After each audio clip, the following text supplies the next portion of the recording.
So let me get the Bhagavatam. You shouldn't sit on the Bhagavatam anyway.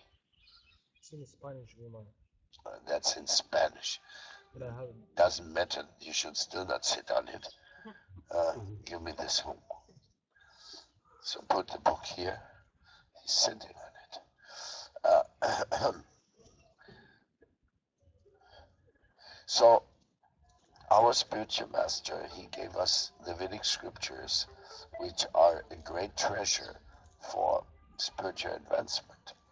We can all very carefully develop our responsibility in this regard. We need to come to our senses, and we have to accept that our individual desires in a way have to come second. That's what brahmachari training is, and Vishnupriya ashram training. I mean, you're living in an ashram, and your personal demands and needs, they're just not very important. We hardly talk about them unless somebody gets sick or something, or there's some family emergency. We hardly talk about it. No, we don't talk about Mantamurti's personal requirements or Mahatma's personal requirements. It's not a subject, because we are so concerned with what our spiritual master wants us to do, and this is a very unique state of readiness. It's like you could call it something like transcendental military service, no? Because in the military service, the things are so extreme. Maybe they give you a few pennies pocket money there, but basically, as a military service, you're not so only there for the full service of society, but you're even expected to risk your whole life if that is supposed to be required. So that's how tough it is when you're really into some spirit of cooperation and sacrifice for hire. So then that means that the married people, they have all the right to take care of their marital expenses and things like that. But they're strongly urged by the spiritual people that they should work in such a way that their product, what they can produce by their different efforts, is big enough that they can still be connected to the overall selfless sacrifice. In other words, the Grihasta, he will be watched and being considered how important and how mature he is by how much time he has left over to help the temple. If a Grihasta never comes to the temple programs, if Grihasta never has any donation for the temple programs or anything, then the devotees will think, oh, poor guy, Maya has swallowed him up. Kind of things like that, no? Maybe it's not true. Maybe he's really struggling to just make ends meet. Maybe. But the principle of our spiritual master is you have to work in such a way that Krishna is there in the forefront. That means even as a married man or woman, you must make sure whatever penny comes into your hand, at least a quarter goes to Krishna right away. The other you have to see how you manage it, you know. This is something like for your own sanity. Because, like, let's say I need $50. So I gain $50 and become lazy. Right? Now I can relax. I already got my $50. I already got my expenses covered. A devotee doesn't think, I need $50. That means I need 100 because I need to help Krishna. So in order to do this, I have to work until I made 100. Then I can have my 50 and Krishna will have his 50, and we will be an incredible union for spiritual strength. That's the mind of a devotee who has been properly trained in brahmachari and brahmacharini life. They actually have this clear conception. Every penny comes into my pocket. Something goes to Krishna according to the circumstance, according to my capacity, ability, and this is what life is all about. And what can you do then? Well, then you do many things. The spiritual life is always expanding. Uh, I mean, if people didn't know how to spend their money, the Casa de la Sabiduría will have so many suggestions of charitable works which devotees can do. But we really love this spirit. Like, for example, going to jail and helping the inmates. It's a very nice job. They're suffering so much, in jail.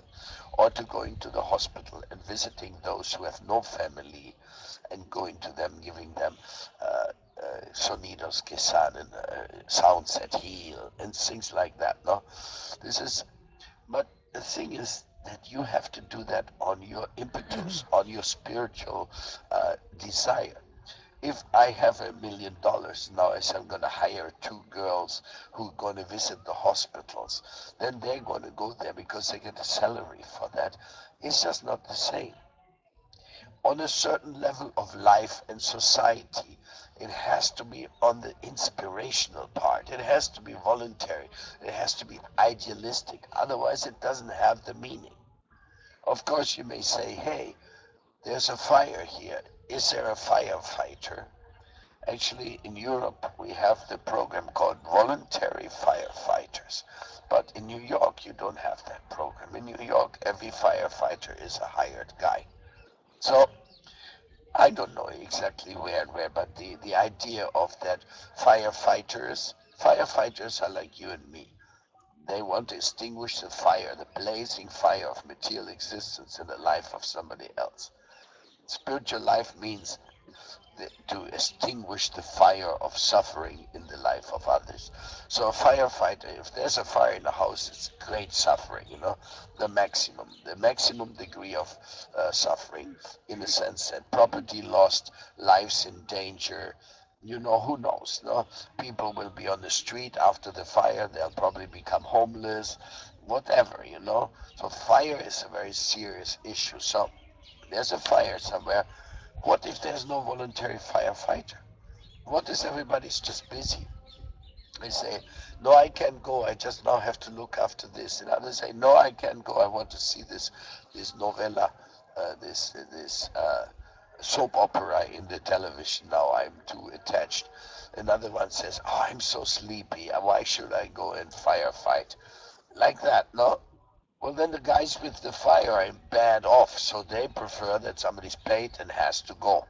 Right? That is for extinguishing a fire, and this is a tough, a troubled situation. Very much troubled. You cannot think that this is an easy thing. No, it's a very troubled, difficult situation. But despite being troubled and difficult situation, despite that, you have to understand one thing. That is, life is like that. And you always come into this type of situations. But devotees, they are the natural voluntary firefighters and social helpers and do everything. That's why devotees reserve time for this type of work. So you could understand from that an ashram life is really something, this is very high, very extreme. And you have to learn how to be there for others, regardless whether they have donation to give or not have a donation to give. When you go to jail for jail programs, people in jail don't give donations generally, they don't have money. Then urge, even though, believe it or not, one time we were preaching in the jail in Cali, Colombia, and one of the jail inmates, later he sent us a car which he had from his family, which was just standing around, and he said, no, I want to give you this car so you can use it instead of just rotting. So we got even a donation from preaching in jail. It's not impossible, but whatever, you have to understand that our spiritual goals, they are not business goals. It's not that I do this service so you pay me so much or anything like that. That's not it. If you are just making business, then well, whatever you do, you have to you have to make sure your Guru Dev is pleased by what you're doing, because only this way do you have a criteria whether this is really good. Okay, Laura, it's your choice for your farewell shloka to see what Krishna wants to send on your way. I know you have to go very soon, so it was lovely to have you here, and I pray to Krishna to see you soon again and that you will be fine. Yang yang vapi smaram bhavam tyayanti ante kalevaram tang tang evaiti kaunteya sada tatbhava bhavitaha. Whatever state of being one remembers when he quits his body, O son of Kunti, that state he will attain without fail. Tasmat sarveshu kaleshu mam anusmara yutyacha mai arpita manobhudir mam evaishyasi ashangshayaha. Therefore, Arjuna, you should always think of me in the form of Krishna and at the same time carry out your prescribed duty of fighting. With your activities dedicated to me and your mind and intelligence fixed on me, you will attain me without doubt. This is 8.6, 8.7, and there's 8.8. So I will read 8.8 too because it's like Krishna is giving a whole message, whole idea. Abhyasa yoga yuktena chetasa nanyagamina paramam purusham divyam yati partanu chintayam. He who meditates on me as the Supreme Personality of Godhead, his mind constantly engaged in remembering me, undeviated from the past, he, O Partha, is sure to reach me. So, Krishna says, wherever you think of in the moment of death, you will go. This is the clear teaching on this issue. But also then he reaffirms, but if you manage to think of me, you will reach me. And in between, he says, you should think of the form of Krishna, but you should also do your duty you have to do in this world. It's not like, oh, think of Krishna, no, I don't do anything, no? I'm just sitting somewhere and thinking of Krishna to make sure at the moment of death I'll be thinking of Krishna. No. You should, again, Arjuna, you should always think of me in the form of Krishna, at the same time carry out your prescribed duty of fighting. With your activities dedicated to me and your mind and intelligence fixed on me, you will attain me without doubt. So he's assuring it twice, 8.7 and 8.8. He's assuring you, you will come to me. You just have to take this path of dedicating your energy to me. This is your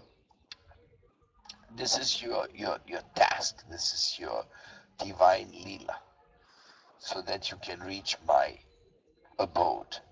Because anything and everything you do for reaching Krishna, that is really something which will overshadow anything else which is there negative in your life. You will simply be blessed and